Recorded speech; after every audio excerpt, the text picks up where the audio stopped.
Hey guys, Marshmallow Chomp here, back with another video, and today I'm back with some Respawnables. Now today I'm going to be showcasing my anti-melee loadout, which is very fun actually. Hold on, something's just fallen. There we go. I've sorted that. Oh. So that wasn't a very good showcase because my Yu-Gi-Oh binder fell on me. Okay, so basically the premise of it is the Heavy Tangler, which was the final prize for the Christmas event, the most recent one, gave us this Heavy Tangler weapon, which when fired, it like ensnares people in wall, and it basically makes them stand still. So as you can see, the gun alone is very strong. And obviously with the melee speed glitch going around, it's not even like water slow, it's even better than that. It makes him even slower, and most of the time they don't even bother walking. Now, I am using glass cannon, which makes this stronger, but you don't need glass cannon, because the most efficient way of killing with the Heavy Tangler, you do need practice, which I've not got yet, is the tiny gun, which is only like, is like 50 common respawn out or something. If you are a noob, you probably won't have the Heavy Tangler, but I would recommend the Tiny Gun Mastery. If you have the Heavy Tangler, you can be free to play or pay to win. Like me, I'm free to play. I would highly recommend this Tiny Gun. I've not got the second version on, for one reason. Because there's the pet that I'm using now protects you from stun. So and it's a free-to-play one. So seeing as most people have this equipped, stun isn't going to be affecting many people, and the ones it is affecting probably aren't the most threatening melee users. Now it's great against non-melee users as well, but with the just uprise of speed glitch bat users, it's kind of apparent that you need to make your entire loadout either bat efficient, like just the bat, or something that can counter the bat.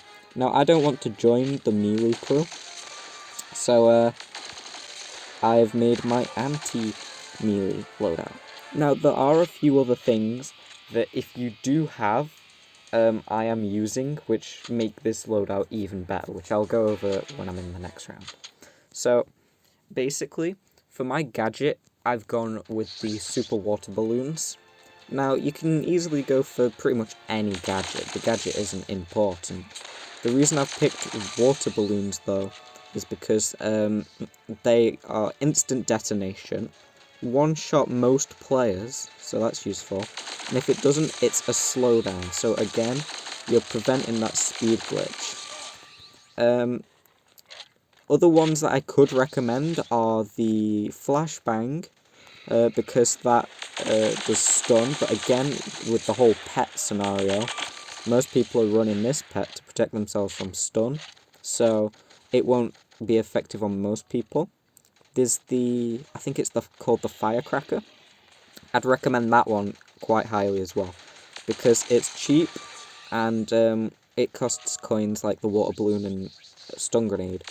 But the reason it's so good is because not only does it do stun, but it does a ton of damage. It's like the water balloon with its instant detonation and high damage, but instead of putting water effects on, it puts stun effects.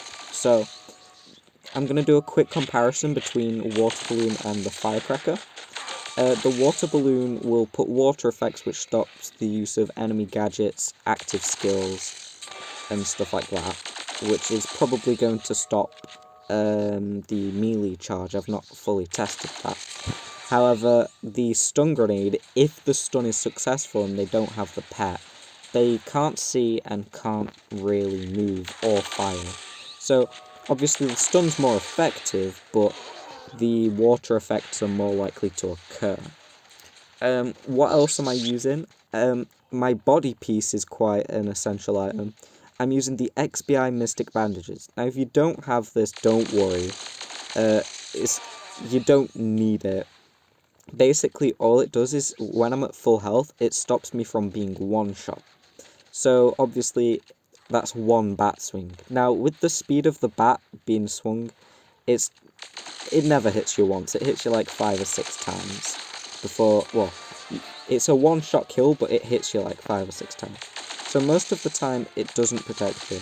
But there's some players I've come across who just swing once and then let go, because they think that's going to kill you. And then sometimes you can just be like, but I live. Now, another thing that I've gone to do, which is a bit different, I've not seen people specifically do this, is I've not equipped the zombie ball. Now, the reason I've not equipped the zombie ball is because that makes it so I do get health regen, and my health is half what it would usually be. Now, seeing as it's half, that means that I regain health back up to my character's full health even quicker. Which means that means I get the one-shot protection even quicker. So if there's someone using, I don't know, the bow, and then they hit you, you can just hide for less time than you'd usually have to, because you've got less health to regain. Then go back to full, and then you can survive another hour.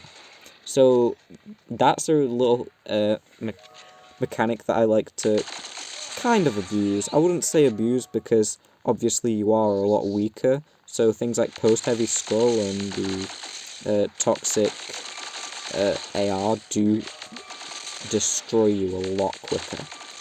Now, if you do have the Tiny Gun 3, I would highly recommend using it. I don't have it, so currently I'm running the Dynamita thing to get a few more rare respawn on it, because somehow I just ran out. I thought I had like 400, but apparently I had like 20. So I've currently got that on, so when I kill people I have a higher chance of respawn out dropping. Oh, what? So yeah, basically that makes it so the tiny gun does more damage in case they have a super health build, and it has longer range, so you can shoot them from further away, obviously. Now, what I would recommend in terms of other masteries is not Burning Spirit, because the easiest way to do it, as you saw just then, is to fire, stand still to get the tiny gun not miss as easily. So every time I stand still, it seems to hit. And obviously, if you use Burning Spirit, you're going to take damage. Also, they're not really that great for this loadout, because, yeah, faster fire rate does mean more damage, but you don't really want more damage for the multiple reasons. Your main damage output online, I mean, I'm not using it much, but that's because I'm on missions. Your main damage output online should be from your tiny gun, not from your heavy tangler. Also, faster fire rate means you lose your bullets quicker, so you don't want that.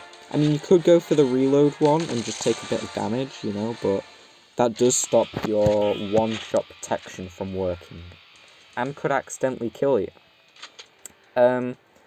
So I've gone for Spiky Skin 2, so if someone with a bat just comes along really fast, way too fast to control, I might just clip them and kill them. It has happened a few times. Obviously, Glass Cannon to do double damage and half the health, so I can get the one-shot protection more. And I've got Fast and Angry 3. Now, if you don't have Glass Cannon, feel free to go for something like Fast and Angry 2 and Fast and Angry 3. Like I said, Tiny Gun 1 and Tiny Gun 3, and Spiky Skin 2 is alright as well. For event purposes, I've gone for the Blackbird Captain head with plus 20% health and double points, and with legs, I've gone for the Dark Thief jeans, where it pulls pickups like the QR codes towards you. It can do that through walls, from above, from below, all sorts. So this is my event anti-melee loadout. I hope you enjoyed. It's quite a fun loadout. I do have the no stun pet as well. I've used water balloons. Feel free to use whatever you want. You can even use the jars if you really hate people. But I hope you do give this loadout a try. It's really fun. Now, if I was using it in a non-event kind of period where I wouldn't use the jeans or the hat. For the jeans, for the trousers, I could go for something like the zombie recruit pants to get higher speed, which may not be the greatest.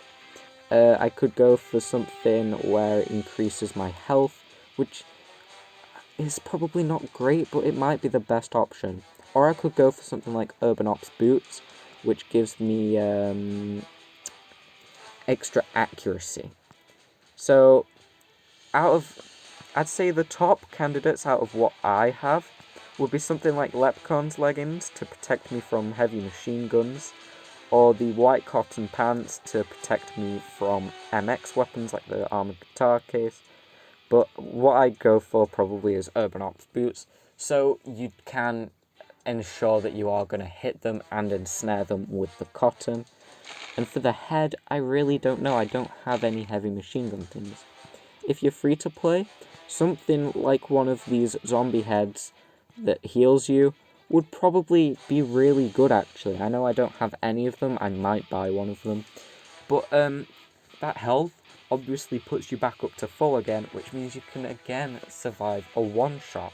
So that's even using that engine again. And you do go a bit faster, which obviously, that's not the main reason you get in it, so it is a free bonus. If you have Fluffy Cap and you just want health, obviously that's better than Blackbird Captain. Or you could go for something like Leprechaun's Hat, which reduces a certain gun type. I wouldn't recommend damage. If I was going to use any of the masks, I'd use reload time. So, I'd recommend basically a zombie head that heals you, something that protects you from a one-shot if possible. If not, just go for generic health or speed, I'd recommend. Or accuracy. If you don't have any decent heads, some good ones are things like the Blackbird Militia, because that increases accuracy again. But anyway, I hope you really enjoyed this. I will be coming back with more Respawnables. More card, more frag, and more Yu-Gi-Oh! So thank you so much for watching, guys. I hope you enjoyed. I'll see you guys in the next one. Please use this loadout. It's a ton of fun. Bye.